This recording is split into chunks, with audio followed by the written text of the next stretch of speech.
Hello and welcome to Gypsy TV, the straight talking YouTube channel. Yes, well, I'm going to have a big excuse to make. Our camera was down last week, our system was down, but we're back working, we're back on air. So, I'll give, you subscribe, thanks for tuning, and I'll continue giving. Now we're going to talk some football. Of course, I've got the Red Rocket, the ever improving, the flying Red Rocket, Aaron Smith, my son. Just come off the back of a really good school tournament, I'm told, and your manager awarded you as a verbal man of the match. You had kept 2 penalty saves, clean sheet. Yeah. Yeah. True. That is true. Okay, and furthermore, some of you might recognise him for being a Premier League edge-winning predictionist. Yeah, of course he gets results wrong, but he wins more than he loses. And as a result, on quidsing. So he's the perfect man to ask on the eve of one of our biggest matches since 1966. Of course, England vs France, our neighbours, just 21 miles separate us. Good swimmers can do it. I'm not good enough to swim it, but I've crossed it. I've had some lovely times in France. I'm not usually fond of the Parisians, the people of Paris, because I don't know, apparently even the French, they're a group of their own, but France is a lovely country, and I do like Paris as well, so okay, it's not doing a bad mouthing bit. Yeah. But it's now football, and we've got to talk football. Before we go into the England game,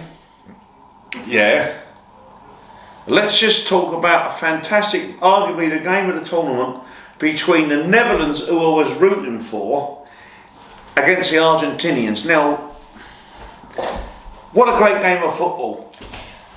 Yeah, you got to say, I think for me it is match of the tournament. Yeah? Yeah, I thought it was over for Netherlands when it went 1-0 Argentina, but yeah, they came back with a 2-2 draw.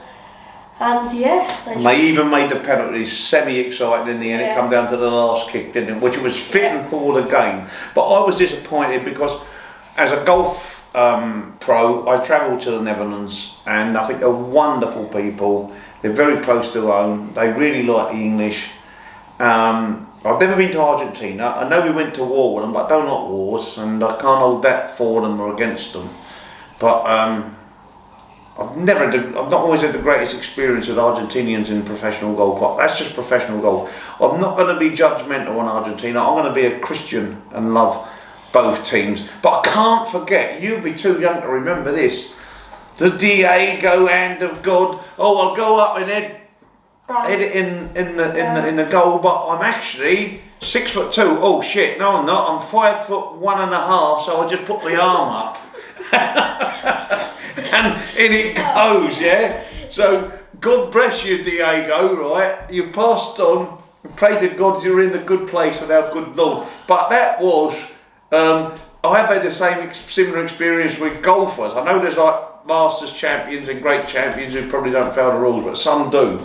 And I've witnessed it with Argentinian golfers. But that football was, yeah, let's springboard. Oh, what I need is a rocket under my feet. It's going to propel me another foot in the air. Oh, shit, I ain't pressed my rocket button. Oh no, don't worry, I'm 6'2". No, I'm not. I'm 5'1.5". Can't reach this ball. Peter Shilton's going to save this if I chest it, or he's going to come out and get it. I was thinking, oh, don't worry. Yeah. Never forgotten it. Anyway. Well, yeah. Forget about me. I was intrigued to see Argentina win today because Messi, he's one of my favourite players and he's getting at the end of his career. I just love seeing him dribbling in and out of players, and he showed that today. Well, some bloke says, commentator says on there, he made that penalty look like somebody was just rolling the ball home at a Sunday barbecue in the sunshine, playing with their son, just rolled it in the back of the net. Well, I'll tell you now, I wouldn't be able to roll, even on a Sunday afternoon, I wouldn't be able to roll that ball in the back of the net that easy from 6 yards out against you, because you're a good keeper and I'm not much of a footballer, but that was some penalty he took. Yeah. Anyway, on to the main stuff. Now, this is what we want to know at home. Now, France v England. Who will win? This isn't because I'm English, but I'm going England win. I just have a sort You're English? Oh, yeah. I forgot about that. Yeah, okay, yeah. Right, yeah. Yeah. I just have this sort of feeling that England will win. Like, we've got some young, fresh legs. We've been scoring a lot of goals in our games. The 3-0 win against Senegal and the 6-2 against Iran. So I think we could just nick it. It will be a tough test, but I think we can take it. Is that what you think? Yes. Score prediction? 2-1. 2-1. It's going to be tight, but I've got to go 2-1. Now, how much of you are going with England here, and how much are you going with England here? Because you've got Ed and Art are two different things. Well, Let's get this right. Here. Because, let me pull you up. You, a while back, went for Man City against your own beloved Brentford. I know who you wanted to win. Yeah. And it turned out that Brentford beat Man City. Go on the bees. Yes, but you got to admit, every Brentford fan that day must have gone with City. Because it's Manchester City, the best football team in the world, at their own garden, at their own back garden. So you just got to fancy them. Their own backyard, yeah, as we say in fight terms. But everybody thinks it, the pundits, the press, everybody have written them off, except the players themselves. And if you have belief in your mind and heart, some weird and wonderful things can happen, and it did that day. But how much of you, let's go back to the question, how much of you really believe that England can win seriously? Well, I just got to think, in my mind, I think two ways about it. France could nick it with a couple of goals. It could go two ways, but I'm just fancying England in my head because all the talented young players we got. Okay, so it's 2-1 you reckon England. Yeah. Who do you think will be our key man of the match for England? Who do you think will go out there and pull it off? Could H do it or not? Key man of the match, Bukayo Saka. He scored 3 goals for England this season. He scored Saka, yeah? Yeah, he scored 2 on his debut. 1 in the game in Senegal. Was it Senegal? Yeah, it was Senegal. Yeah. Senegal, yeah, 1 goal, Yeah. I think, yeah. Yeah. Yeah. And yeah, he's just been a young talent, and he's having a season. Man of the match, you reckon? Yeah, season of his life at Arsenal. Right. So, yeah. And France danger man. Giroud. Oh. Well, I would say Kylian Mbappe, but Giroud's just been on form this season, scoring them goals, and yeah, Giroud's just a danger man for us. So if we put Kyle Walker on him at the back, I think we might be alright. Yeah. Okay, well I hope Gareth's listening to this. Do you reckon he will be? Well, I hope so, Gary. Yeah, okay, Gareth, right, take it in. Now, which formation will we play? Because if I was sort of thing I would do against somebody like France, I'd put like 6 at the back.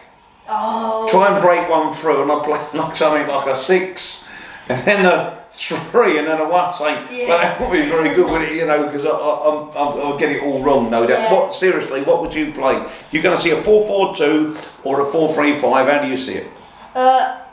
Coming from an England perspective, Yeah. I've got to say England will play the 4-4-2 because of all the midfielders we got that have been on form this season. They're the ones, yeah. Yeah, we've got Jordan Henderson, Jude Bellingham, Phil Foden, Saka. They're just all brilliant midfielders who've been on form this tournament, and yeah, no doubt Harry Kane is a good goal scorer, but he's only scored 1 this tournament. He might score a couple in this game, but yeah, we'll see how it goes. And France, will they go 4-3-5? Nah, France will go the 4-3-3. 4-3-3. 4-3-3. Sorry, I had loads of gin. No, It's right. not, I've finished my training. Got to do some more training tomorrow. It's Friday. I've had a long week. I've had some gin. Sorry if I sound stupid, but I am. 4-3-3, yeah? Do you think they will? Yeah, well, France will play the 4 at the back because they've got a strong defence, strong midfield, and strong attacking. In attack, they've got Giroud and Mbappe. In midfield, Antoine Griezmann. And at the back, they've got Kimpembe, who's a really good old centre back for them. Yeah, I think they could be like the stronger team. They could be the stronger team. Could this be the first time since the old Gypsy bloke let him out, Sir Alf Ramsey, the old Gypsy bloke out of East London in Suffolk, respectively, over East County, Suffolk has ended up settling in East London. Do you think this could be the first time we can actually win this World Cup? I know it's one game at a time, but they say, oh, you've got to take on these tough teams, but if you're going to be the best, you've got to take on the tough teams eventually somewhere, yeah? Now, this is it, yeah. We need to beat France, which is a very tough game. If we even do beat them, then we've got Portugal next, and that's a really tough game, such as Ronaldo, João Felix, João Cancelo. I'll never forget the old eye winking, I got Wayne Rooney sent off. I love Portugal, but I'm sorry, Ronaldo, you're not one of my favs. No, I admire what you've done, but you ain't one of me, son. Now, if we go all the way, yeah, and win it, do you reckon if we done, right, a family tree, one of these DNA testing kits, if we won it, do you reckon Gareth Southgate's got to have a bit of Gypsy in him? Because Sir Ralph Ramsey definitely was, certainly did. Now, wouldn't it be coincidental if we go back and see Gareth being one of the boys, like a bit of one of us? That'd be funny, would it? Yeah, that would, Joe. That would. Yeah. That would be funny. That would be. If Gareth, we pull it off and Gareth turns out to be a Romany Gypsy. Oh, yeah. Pikey? Yeah, What would you think he'd get called?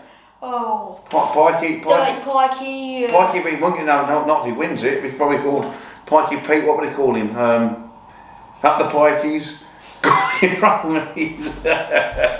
But we got to do, what we're going to do, we're going to get a DNA test on Gareth Southgate if we win to see if he's the same as Sir Ralph. I reckon, seriously, can I have my opinion? Yeah. I think Senegal were a much better side than we made them look. They were tough. They were on it. We've got these little moves. I think 4-4-2, we will push up 4, push up in these little movements forward for our front boys, and I think we will nod 1 or 2 home. I'm going to go for a 2-0, 3-1. Which one can I have both? I'm going to have a little bit on, I'm going to have a little bit on 2-0, 3-1. But I 1,000,000% believe, yeah, not being completely, I'm patriotic, but not completely being biased. I really do believe in my heart, from my football knowledge, Yeah. England will beat France. Yeah. And if they don't win, I will eat frog's legs, which I don't mind anyway. I've had them before. Yeah, well. And I'll eat them if we do win. How about that? Frog's legs? Can we get any in the UK? Well, we'll try, but we might do the world's hottest chip challenge as well. Why don't we just stick, we're in London, why don't we just have a bowl of jelly jills? Bit of pie mashing liquor. Yeah. Yeah, go on, son. Anyway, thanks for tuning in. Let's watch, let's eagerly await. Come on, you lions! He's coming home. Coming home.